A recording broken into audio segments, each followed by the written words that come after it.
ஒரு கிராமத்துல ஒரு பழைய பள்ளிக்கூடம் இருந்தது. மாலை 6 மணிக்கு மேல அந்த பள்ளிக்குள்ள யாரும் போக மாட்டாங்க. ஏன்னா அங்க ஒரு மணி இருக்கு. ஆனா அந்த மணி யாரும் அடிக்காமலே ஒலிக்கும். மணியொலி டங் டங்.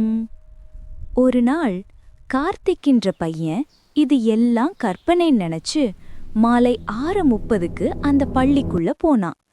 அவன் நடக்க நடக்க மீண்டும் அந்த மணியொலி டங் டங். காற்றடிக்குது போலன்னு அவன் நினைச்சான்.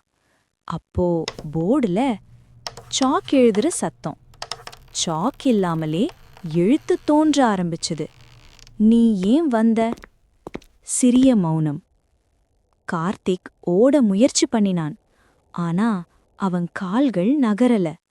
அப்போ ஒரு மெதுவான குரல், நான் இங்க ஆசிரியர். மணி அடிக்கிற நேரத்துல யாரும் என்ன கேக்கல. காற்று ஊதும் சத்தம். கார்த்திக் திரும்பி பார்த்தான்.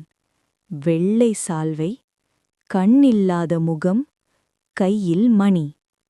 இப்போ என் கிளாஸுக்கு நீதான் மாணவன்.